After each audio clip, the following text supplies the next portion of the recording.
Olá, este é o canal da Escola de Diplomacia Periférica. Seja bem-vindo, eu sou César Santos e hoje a gente vai conversar sobre os princípios que regem as relações internacionais do Brasil. Naturalmente, eu estou buscando esses princípios no texto constitucional, na República Federativa do Brasil. E César, para que servem esses princípios? Bem, esses princípios orientam o governo brasileiro, que representa a República Federativa do Brasil, no seu relacionamento com os demais países do sistema internacional, com os organismos internacionais, e assim posiciona o Brasil no horizonte muito maior do que um governo. Então, quando você for, eu até aproveito já para te dar essa orientação, essa dica, quando você for analisar a política externa de um país, sobretudo no caso do Brasil, é fundamental que você considere um horizonte temporal maior do que 4 anos, tudo bem? Isso por uma razão muito simples. A política externa do Brasil, ela tem efeitos que vão muito além de um governo. As consequências das nossas ações hoje, elas alcançam um horizonte temporal geracional. Quando a gente conversa, por exemplo, sobre desenvolvimento sustentável, né, a agenda ambiental do Brasil. A agenda ambiental do Brasil é intergeracional. Quando nós conversamos, por exemplo, sobre o nosso modelo de desenvolvimento, ou o Brasil vai, por exemplo, fazer uma diversificação nas suas parcerias comerciais, ou vai fazer uma opção por um grupo específico de países. Essas ações tomadas hoje, ela têm impactos durante muito tempo. Então, analisar a nossa política externa requer de nós, analistas, uma observação de longo prazo. E aí não dá para falar de política externa e falar, esse presidente ou aquele presidente. O que a gente consegue observar são linhas gerais. É claro, naturalmente, seus governos vão imprimindo as suas características, vão imprimindo as suas prioridades. Mas olhar para a política externa da República Federativa do Brasil, do Estado brasileiro, requer, por uma questão mais de precisão, um horizonte maior. Tudo bem? Feita essa observação, queria te convidar para ler o artigo 4º. Pode ser? O artigo 4º é curto, ele tem 10 incisos, que são exatamente os princípios que regem as nossas relações internacionais, e ele tem o parágrafo único. Enquanto a gente lê, eu queria te fazer um convite para a gente refletir sobre em que medida este governo atual, afinal de contas, a gente está vivendo o dia a dia com ele agora, em 2019, em que medida este governo está compatível com o texto constitucional. Você também pode fazer um esforço um pouco diferente. Você pode olhar, agora que nós já temos uma distância histórica, olha para o governo anterior, para o governo Temer, ou olha para o governo Dilma. Você vai observar que esses princípios das relações internacionais, eles devem reger todos os governos. Com uma diferença de prioridade aqui e acolá, todos os governos devem respeitar o texto constitucional. Então, a gente precisa observar o conjunto da ópera da República Federativa do Brasil. Se não, vejamos o texto. A República Federativa do Brasil rege-se nas suas relações internacionais pelos seguintes princípios: independência nacional, prevalência dos direitos humanos, autodeterminação dos povos, não intervenção, igualdade entre os Estados, defesa da paz, solução pacífica dos conflitos, repúdio ao terrorismo e ao racismo, cooperação entre os povos para o progresso da humanidade, concessão de asilo político. Muito bem, nós temos um parágrafo único importante para esse contexto. A República Federativa do Brasil buscará a integração econômica, política, social e cultural dos povos da América Latina, visando a formação de uma comunidade latino-americana de nações. Muito bem, são 10 incisos e o parágrafo único sobre esses princípios que nos orientam, ou melhor, que orienta a República Federativa do Brasil. O que você acha do governo atual? Vamos pegar, por exemplo, o caso da nossa relação com a Venezuela. A Venezuela está passando por uma série de desafios do ponto de vista da legitimidade do atual presidente, e, também sendo uma soberania, está lidando com os seus desafios lá na Venezuela. Se você vier ao texto constitucional, você vai ler no artigo 4º, o inciso 3 e o inciso 4, você pode escolher, a autodeterminação dos povos e a não intervenção. O nosso governo atual participou da articulação do Grupo de Lima. Segundo a posição oficial do governo brasileiro, o Grupo de Lima ele auxilia o processo de retomada da democracia na Venezuela.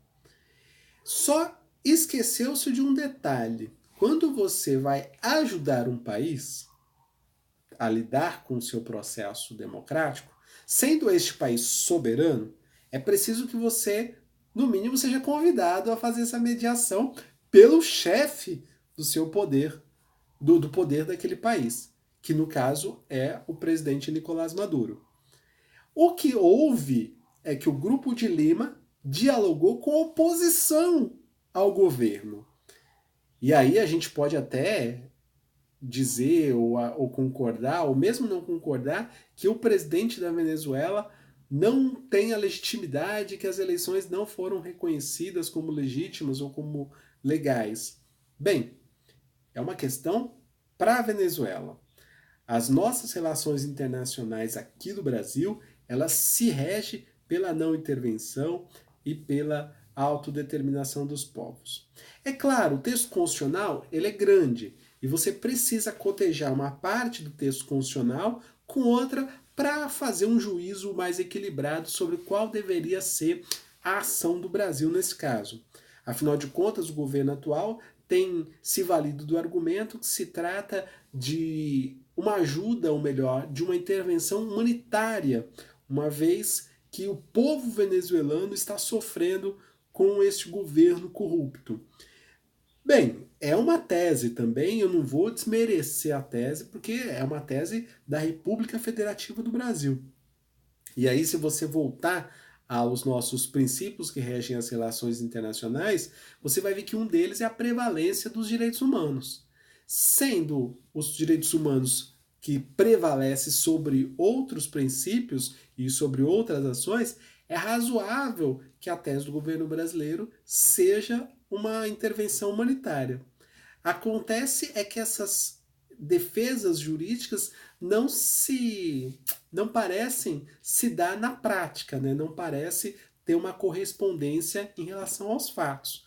Porque em relação aos fatos, o que nós temos é um presidente da República formalmente eleito na Venezuela. E nós temos na oposição um presidente autoproclamado, reconhecido de verdade por alguns países, mas quem deve reconhecer mesmo o presidente da República de um país do Estado Democrático de Direito, um país soberano, é o seu povo, não são outros governos. Então, se o Brasil reconhece ou não reconhece o Maduro, é menos importante para a Venezuela, porque o que acontece é que a Venezuela e os seus venezuelanos lidam soberanamente com as suas questões. A título de comparação, é bom lembrar que a Venezuela sofreu uma crise muito séria também durante o governo Lula. E eu me lembro, à época, o governo Lula instituiu aqui no Brasil e na região o grupo Amigos da Venezuela. Esse grupo de países amigos da Venezuela reuniu alguns países aqui da América do Sul, reuniu, se eu não me engano, os Estados Unidos e a Espanha também. E esse grupo, ele encarregou-se de conversar com o governo e com a oposição, justamente para dar um segmento que levasse à solução pacífica dos conflitos. Agora, veja a diferença: governo Lula e governo Bolsonaro. Um governo dialoga com a oposição e com o governo. O outro governo dialoga só com a oposição.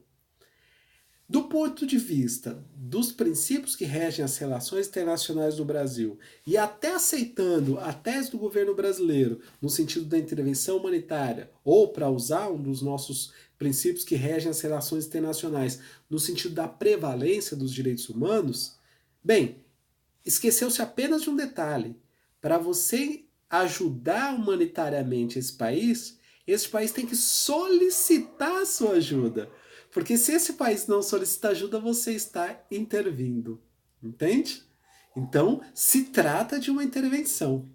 E, para além dos prejuízos internacionais que o Brasil pode receber, no sentido de sanções internacionais, de acordo com o nosso direito internacional, eu queria lembrar que a Constituição brasileira prevê crime de responsabilidade do presidente da República para atentados contra esse texto constitucional. É claro que o processo de impeachment que decorre do crime de responsabilidade tem uma tramitação específica e me parece que não é a prioridade do Congresso Nacional nesse momento. Mas o fato é que a intervenção ou a autodeterminação dos povos foram princípios extrapolados aqui pelo nosso presidente, ao ponto, claro, embora não tenha havido uma intervenção militar de fato, nós tomamos algumas ações no sentido de intervir no processo decisório e político da Venezuela. Isso não nos cabe enquanto República Federativa do Brasil. Nesse sentido, apenas a título de comparação, na minha avaliação, o governo Lula foi mais feliz, porque conseguiu, por meio do diálogo entre governo e oposição, manter-se a solução pacífica dos conflitos, que, aliás, também é um princípio que rege as nossas relações internacionais, como nós bem vimos. Tudo bem? E você, o que você acha do governo Bolsonaro? Você acha que nós teremos atendidos os princípios que regem as relações internacionais do Brasil e, eventualmente, o caso da Venezuela tenha sido apenas um ponto fora da curva? Ou você acha que nós teremos trapalhadas? Bem, eu, por uma questão ética e por até ossos do ofício, eu preciso voltar ao texto constitucional com vocês. E aí, com o texto constitucional lido, vocês possam fazer a avaliação que vocês julgarem pertinentes em relação a esse governo Bolsonaro. Vamos voltar ao texto? Bem, artigo 4º lá, hein, ó.